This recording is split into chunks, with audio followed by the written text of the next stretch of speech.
ধন্যবাদ মাননীয় স্পিকার। ক্রীড়া উন্নয়ন,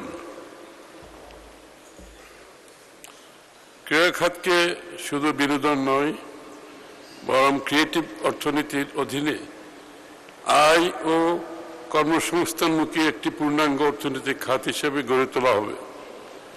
আমাদের সরকার খেলাধুলাকে পেশা হিসেবে প্রতিষ্ঠার লক্ষ্যে ইতিমধ্যে ৩০০ জন ক্রীড়াবিদকে ক্রীড়া ভাতা প্রদান করেছে।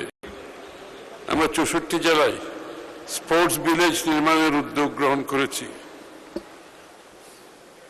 সেটির অংশ হিসেবে ইতিমধ্যে 10টি জেলায় স্পোর্টস ভিলেজের প্রাথমিক নকশা প্রস্তুত করা হয়েছে। আন্তর্জাতিক সহযোগিতা বৃদ্ধির লক্ষ্যে স্পোর্টস ডিপ্লোমেসি জোরদারের উদ্যোগ নেওয়া হয়েছে। মাননীয় প্রধানমন্ত্রীর ঘোষণা অনুযায়ী ইতিমধ্যে নতুন করে স্পোর্টস কর্মসূচি চালু করা হয়েছে, যার মধ্যে 12 থেকে 14 বছরের প্রতিভাবান ক্রীড়া শিক্ষার্থীদের বৃত্তি প্রদান করা হবে। এতে football, cricket, kabaddi, athletics, badminton, দাবা, সাঁতার ও মার্শাল আর্ট মোট 8টি খেলা অন্তর্ভুক্ত করা হয়েছে।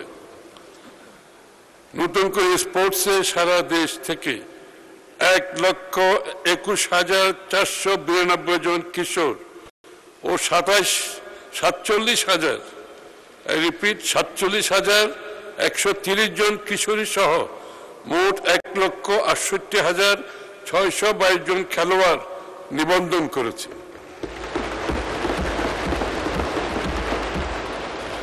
এই লক্ষ্যে আগামী 26-27 অর্থ বছরে আমি 200 কোটি টাকা বরাদ্দের প্রস্তাব করছি। প্রতিটি শিক্ষার্থীকে অন্তত একটি খেলাধুলায় অংশগ্রহণের সুযোগ নিশ্চিতকরণে বিভিন্ন পর্যায়ে নিয়মিত ক্রীড়া প্রতিযোগিতা ও টুর্নামেন্ট আয়োজন করা হবে।